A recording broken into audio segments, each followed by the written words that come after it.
Okay, so now we can talk. Let's have a conversation. I'm already annoyed doing this because it's a lot. Trust me, it's gonna be a lot to pull out, and I'm not about to sit here and talk for however long this takes. I'm gonna just talk to you guys a little, and then I obviously stop recording, finish, and you know, whatever. So,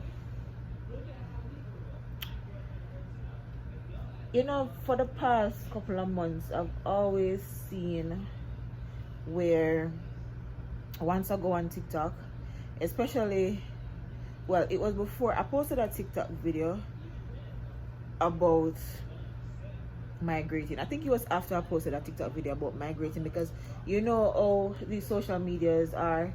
Once you post something of a certain topic on one social media platform, it kind of tracks you, because you know that thing is always asking you if you download the app, if you want it to track and all of that. That's what it basically does. So the algorithm allows whatever you search for, whatever you post, or whatever the content you watch or whatever, to basically navigate across all social media platforms. So when I made the video about, you know, migrating and whatever, I started seeing a lot of videos about life since I migrated and stuff like that. And you know, it's always a case where you see where people will come here and, you know, life is pretty much hard. You know, life is hard and I can attest. Listen, you see, if you don't have like a strong, to me, the only way you come here and probably survive is if you have a partner here. A partner, as in your man or your woman. You survive better that way, to me, because you know, they love you a certain way, they have affections for you a certain way, so them are gonna want to make sure you say you're comfortable a certain way, you understand? But I think outside of that, it's just dog eat dog. You feel me? Not saying that that's exactly what happened with me since I migrated, but I remember, you know, coming here, it wasn't in the best situation per se, because I was on filing from 2015. I've been on filing 2015 and nothing worked out. I remember praying and begging God, say, listen, make this work out. I need to left, like, just let me leave. If I had left at the time, then you know I wouldn't have Dominic, and I wouldn't have met Dave. Well, did I meet Dave in 2015? No, I never meet him in time. Let me meet Dave. Whatever. That's not the point. That's besides the point. So all of that, or how my life is structured right now, you know, how I am as an individual, all of that probably wouldn't happen if I had migrated at that time. But what I was going through, especially growing up, because I was, from me a little pit in my ear say, me go foreign.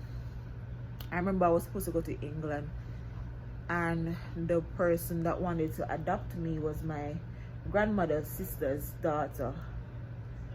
Right? She wanted to adopt me and bring me to England with her. And my father tell the woman, say, she not fi oh boy. Tell the lady, say, she not fi bring me go foreign. Can you imagine your own father?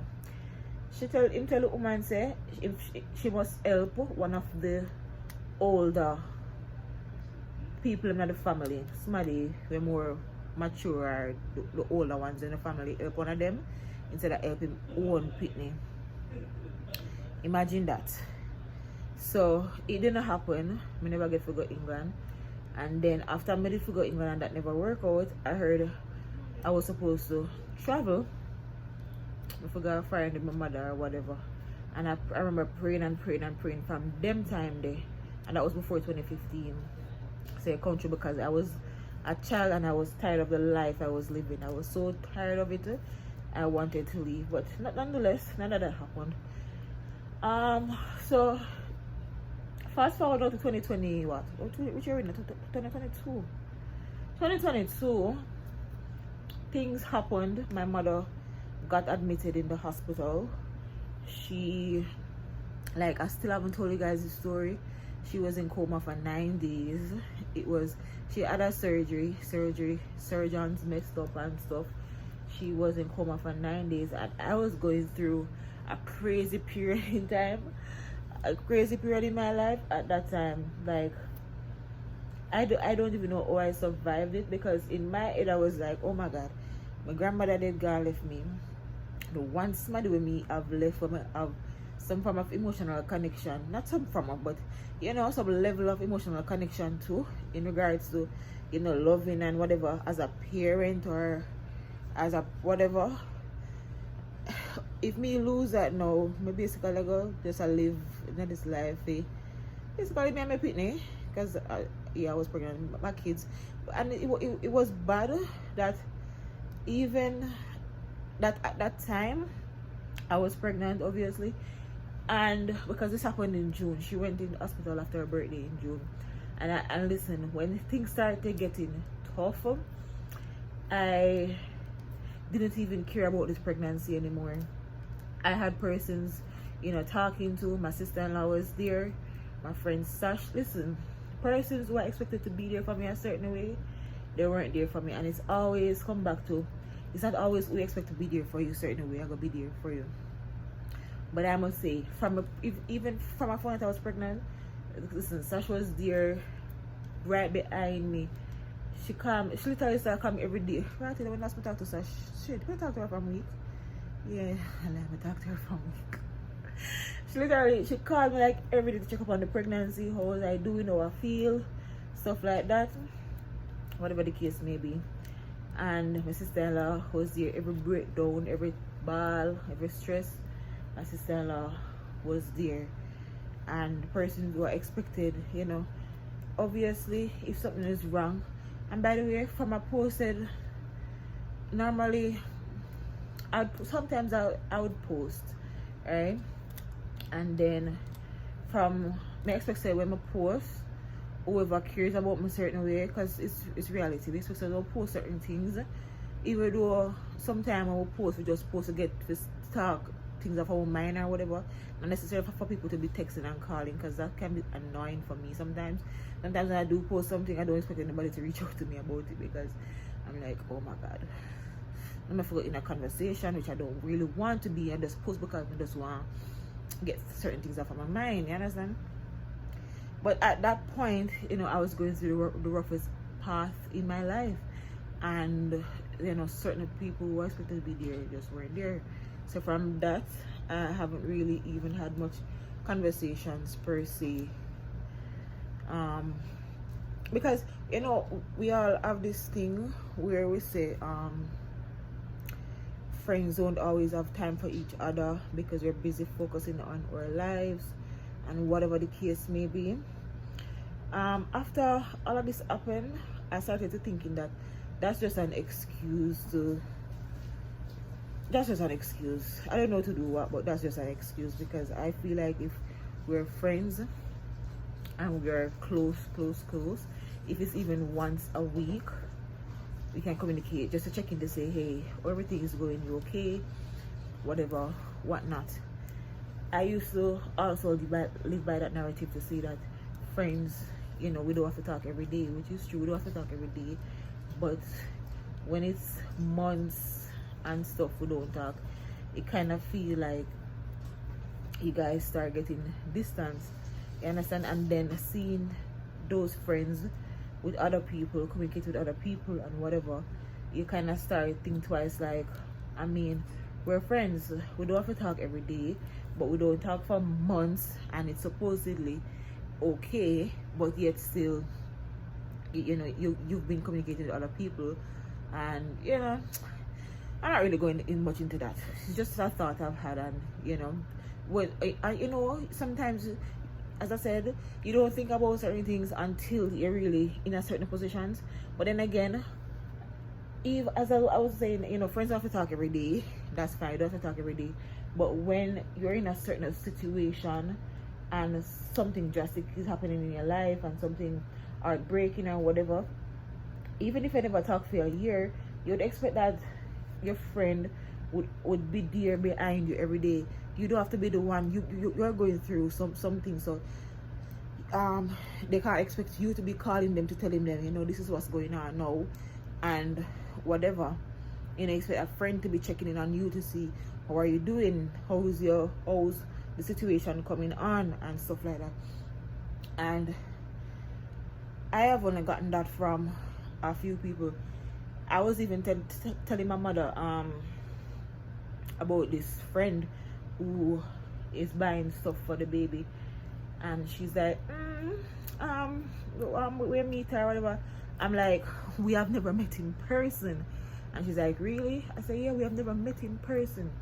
And she was able to be there for me certain way. She was, listen, when I say she was there for me certain way, even after I migrated and came here, she checking on me every now and then to see, you know, how things going and whatever. It's not like she come every day or whatever, but you know, every once in a while checking. And then because of how grateful I am for her checking in, once in a while I'll call her and I say, hey, this is what's happening, and you understand.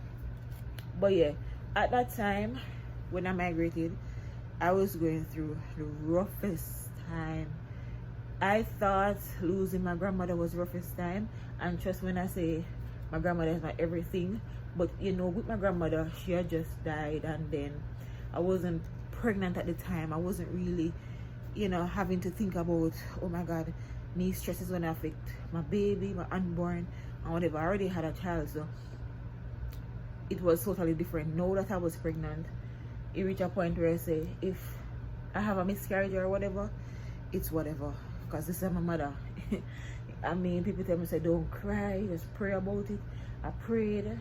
It reached a point where I didn't even know how to pray. All I would do is just play gospel music, because I can't pray. And eventually praying come back. I prayed every now and then and stuff like that. But going back to the whole migrating situation now, so grateful for those. Sash was there, as I said, every day. My sister-in-law was there, babe was there, even though sometimes he didn't really know how to communicate with me. Not in a sense where it was disrespectful or anything, but in a sense where he didn't know what to say. And then I started getting distance, because what I expect him to say, he's not saying it, and it kind of got it not pulling me away from him, but I wanted to be by myself in a sense at that time. So we had a little rough patch there. Nothing to break us, but you know, we all go through stuff. So we had a little rough patch there and all of that. And so when I migrated, my mother left the hospital. She was in there for over 2 months. And you know, to see those pictures of her string up things in her nose. She can't talk. As I said, she was in a coma. She couldn't talk, nothing like that. That drained me.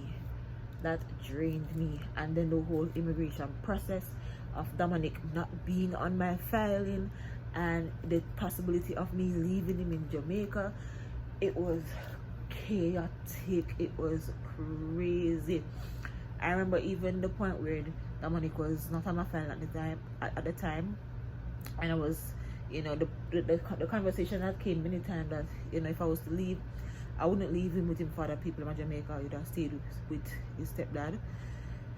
Yeah, that would have been the situation. Who did like it, I would never like it. I didn't care much, you know, but that would have been the situation. And I remember going to my bed, and I was dreaming that some gunman stick me up or something, and I had to run, leave my child. Listen, I had to run and left Dominic in that dream.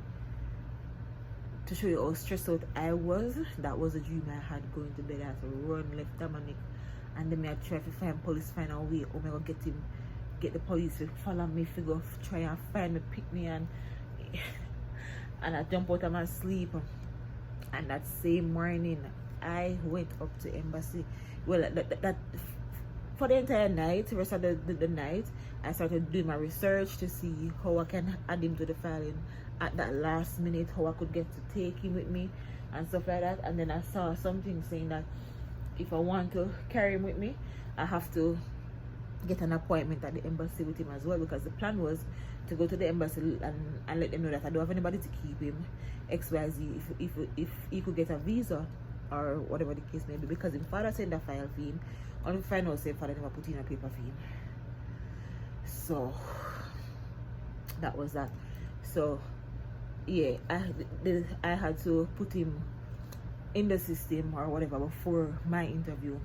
So you know, that day I got up and I took a taxi, go to Alpha Tree, and I went up by the embassy, and I didn't know. I walked with his papers, I walked with his passport, because I go look about his passport, because I said if I go interview and bring him, they may give me a visa once I have his passport.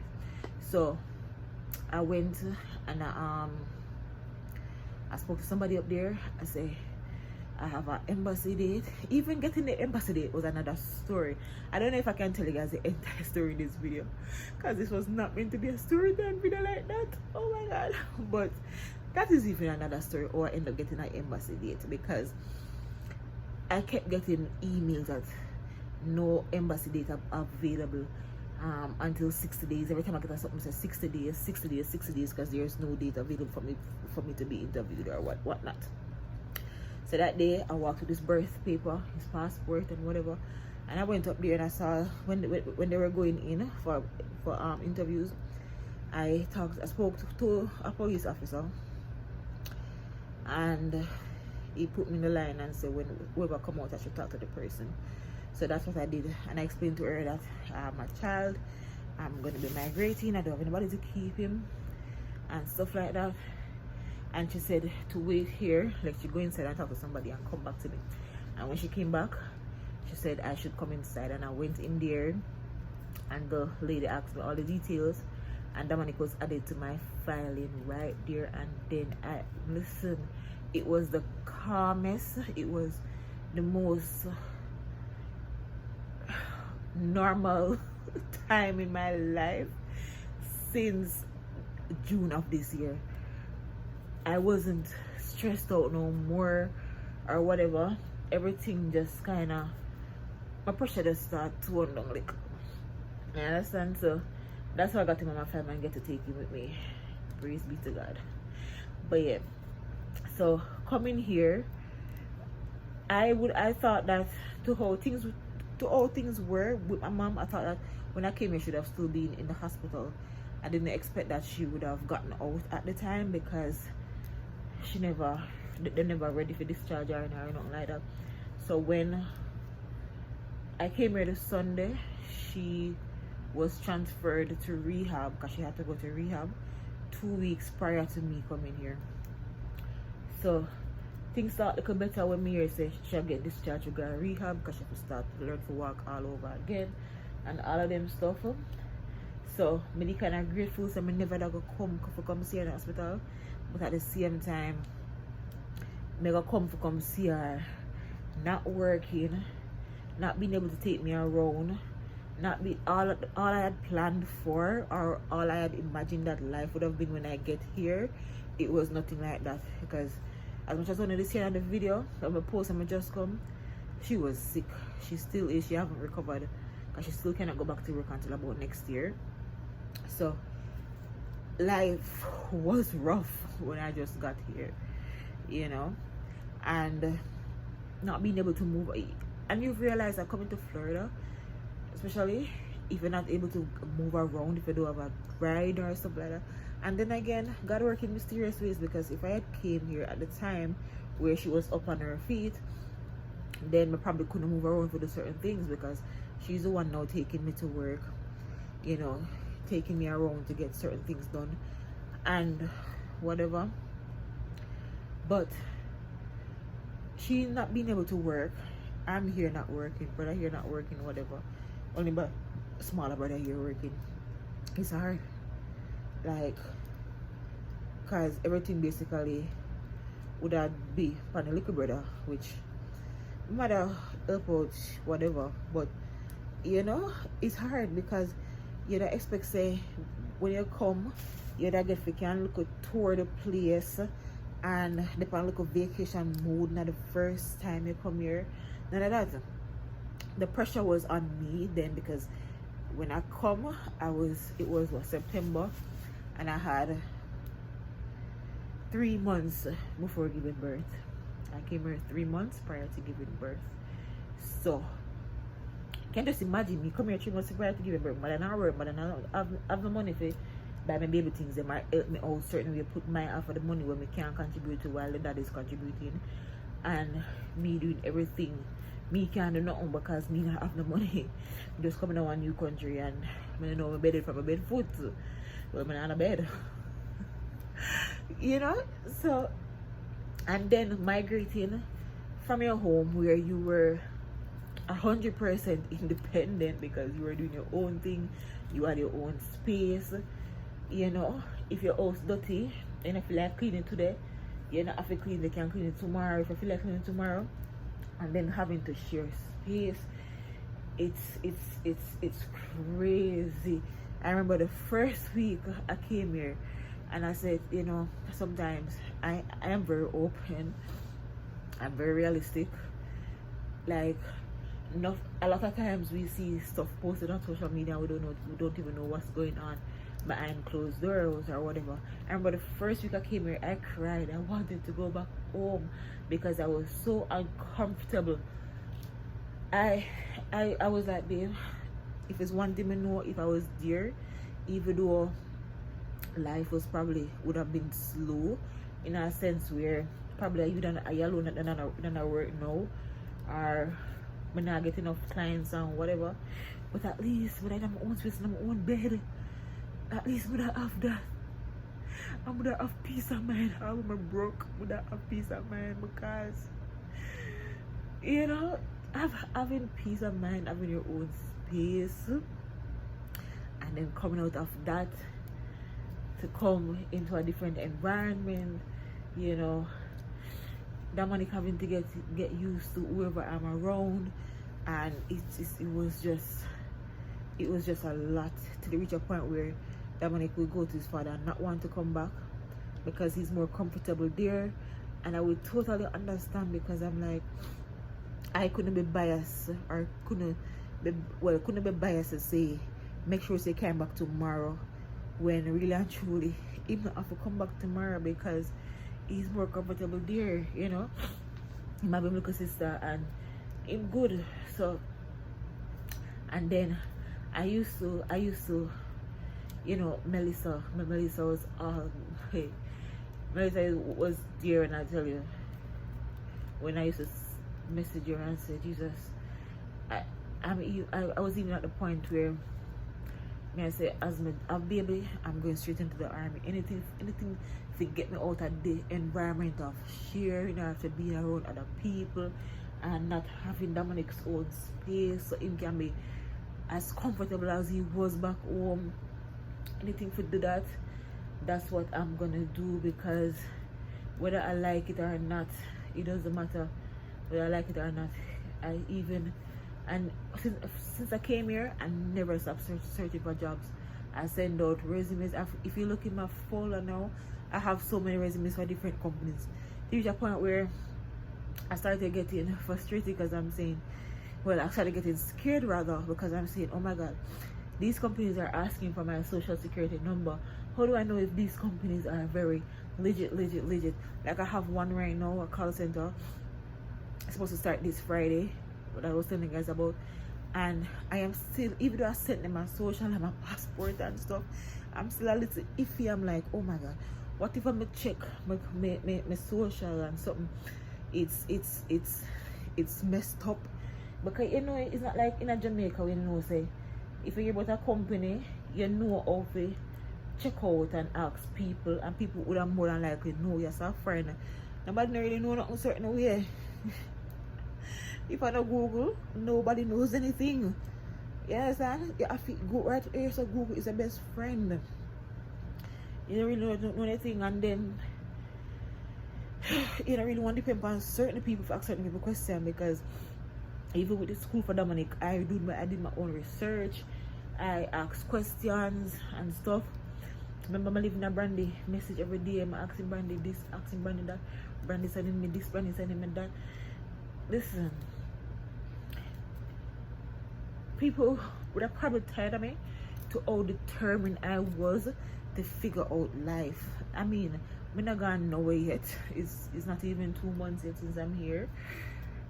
But as we said, from the moment we come with the situation there was, I was forced to take up back owning my own life. I was, I didn't get a breather. And when I came, people were saying that, I'm pregnant, I can't go work no until next year. But people, they don't even know if I don't work, if I don't go out there and try to find something to do. How am I going to take care of my unborn child and my child? I can't sit down. I couldn't sit down. My ball, it might not look like it. It seems like everything is coming together and everything. But my ball, my want back at my yard. Me ball. I cried because, and then it's not like Jamaica where you can come here, and if you want to go somewhere, you can just jump on a taxi and say half a tree. Pay a $250 gonna half a tree and whatever from Bambush. Family was $250. So I can jump on a taxi and say half a tree, go jump and go do your business or whatever. You have to go let's go turn up and look bus. You know how much hours or long bus I go take to come. Uber expensive. We are gonna find, we just coming on money. We are gonna find money for Uber and whatnot. So I see people come and say foreign hard when I just migrate. Listen, it's no joke. Talking about it now, I was thinking more on the side where it's sad I came in this time where my mother is not working or whatever. But at the end of the day, not at the end of the day, but at the same time, it's also a blessing in disguise. Thinking about it now, talking about it now, because how would I get around a pregnant mother, a pregnant woman? How would I have gotten around? My brother is here, yes, but he work early morning and coming back. By the time coming back, I'm tired. He not come back out of the house until if necessary. So, I know if I fax him, I couldn't really depend on him certain way. But, yo, things are coming together though.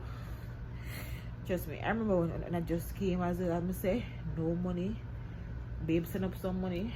I had to pay, my delivery fee was $600 US. $600 US, and that was my delivery fee. And the first money babe sent, I spent $300 out of it, because they have a payment plan. I spent $300 out of it, and then when they come and find, there's nobody. That's how you my next story.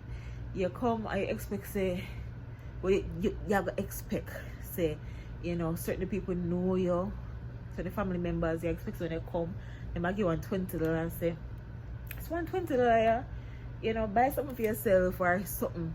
Especially if you come in and a clue.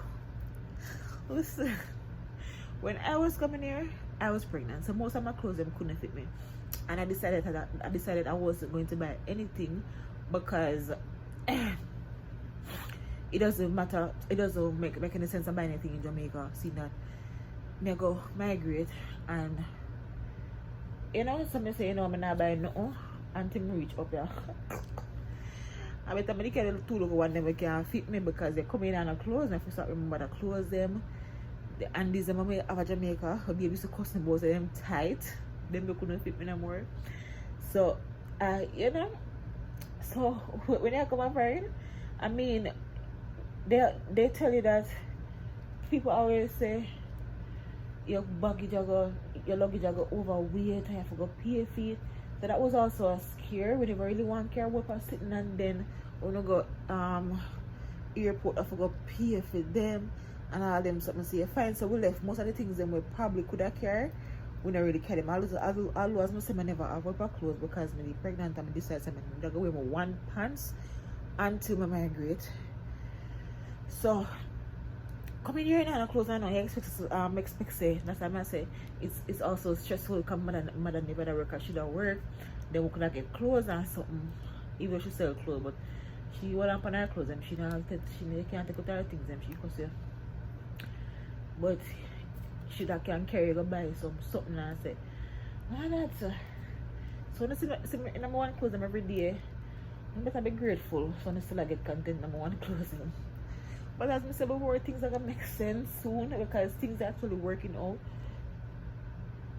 When as I said, I'm gonna come money wise, the $300 out of the money where I'm saying, the pay for delivery fee.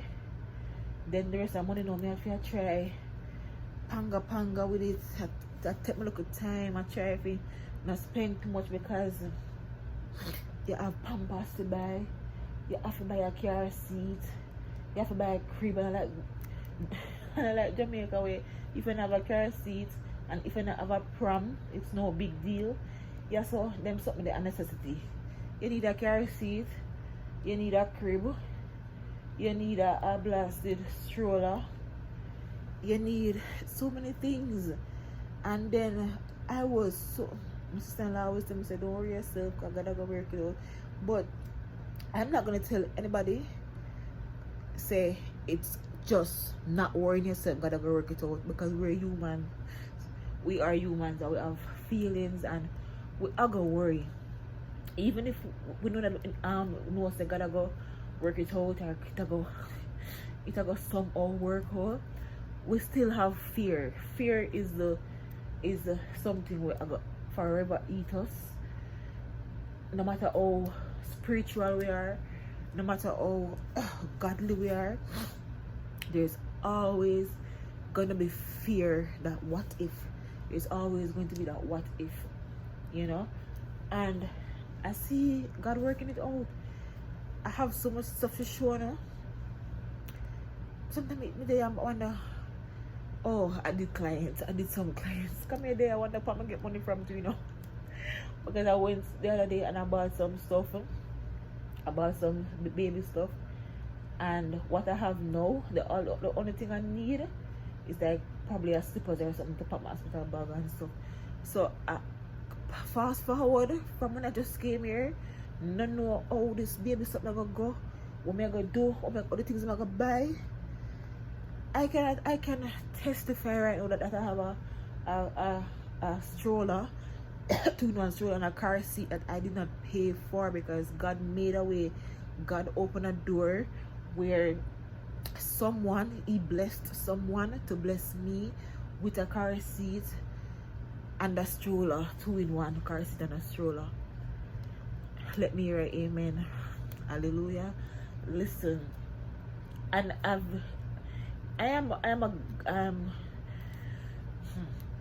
don't want to put this the wrong way, because in my eyes I'm a Christian. You know, we all sin. Walla we sin. There's a person is gonna sin. So in my eyes I'm still a Christian. But listen, even if I can't say it out of my mouth, like pray out, it's in my mind. I talk to God in my mind, you know, and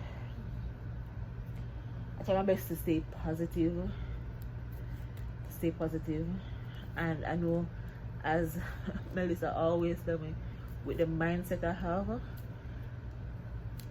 and everything, she can't wait to see how I'm going to blow up. Sasha always tell me that I'm just gonna blow up one day. I'm just get up and I'm gonna just blow up, and I believe that. So as I said, I'm not go outright tell anybody right now to not fear or to not worry. You understand? But at the same time, with worrying, manifest things in your life, pray, and even though you worry, still believe that God's gonna open door for you, if that makes sense. You're very fearful and stuff, But when you pray about something, even though it's bothering you, still believe that one way or the other, God is gonna work it out.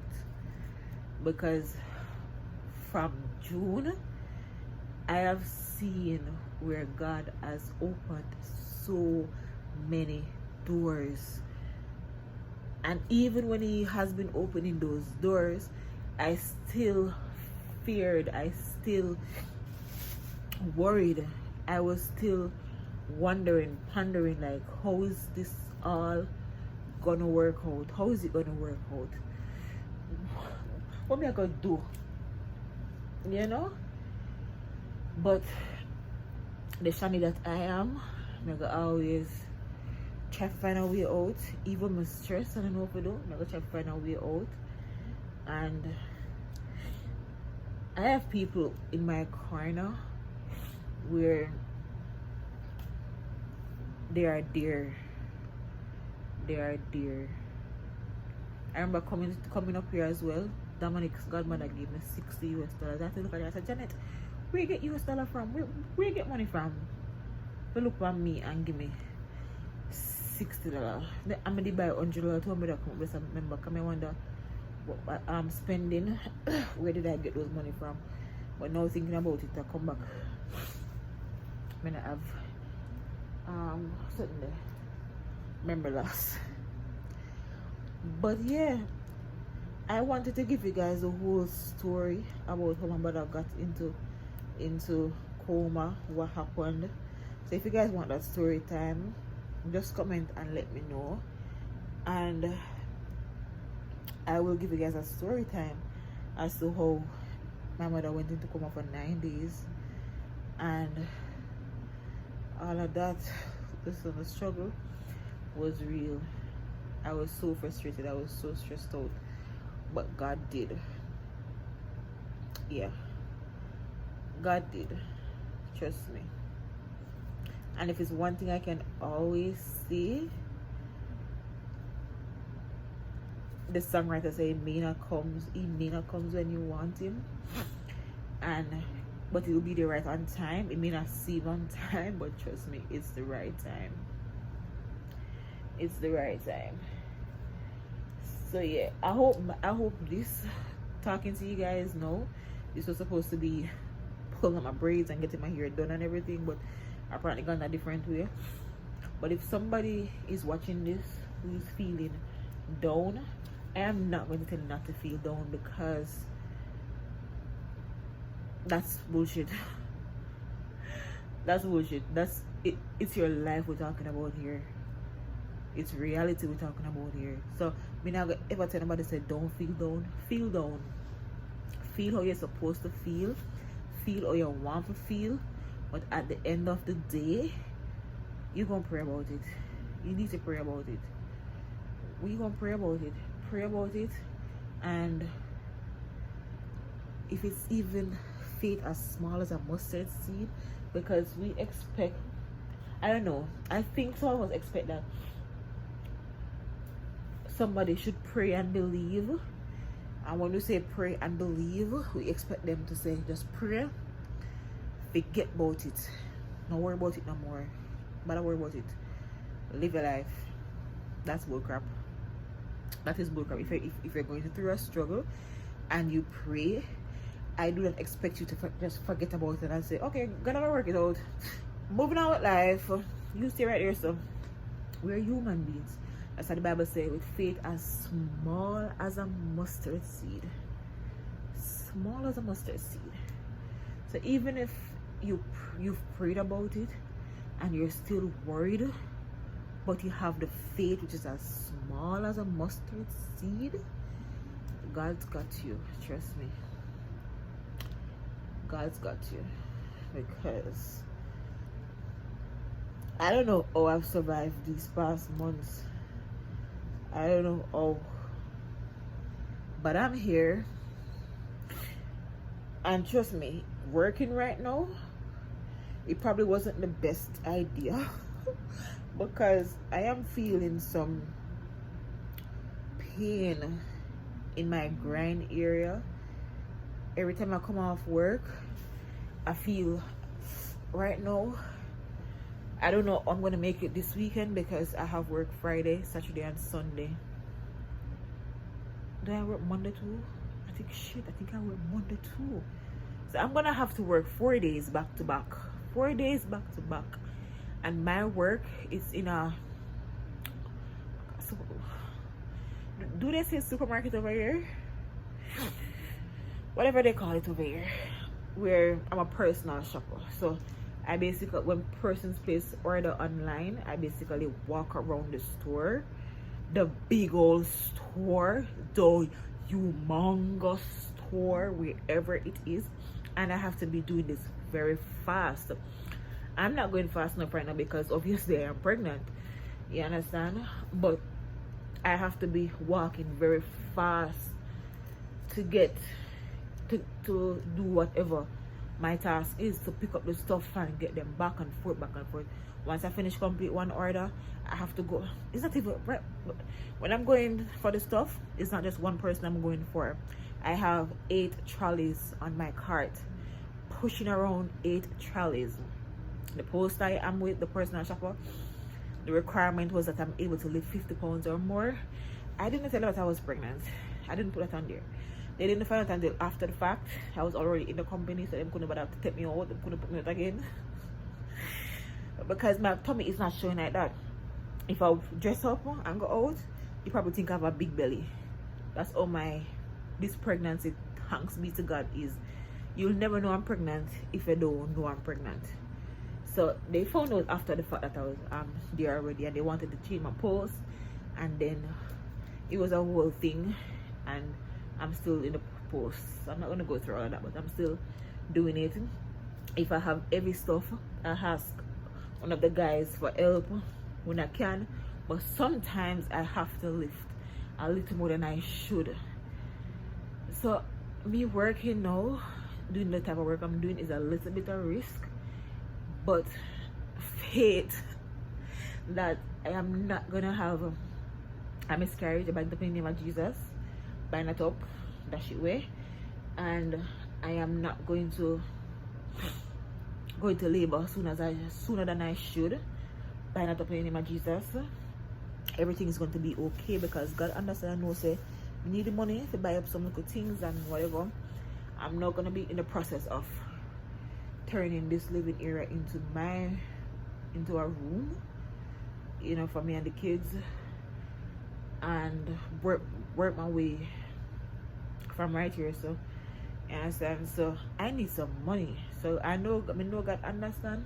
I'm gonna go see me through, and I'm gonna be okay. So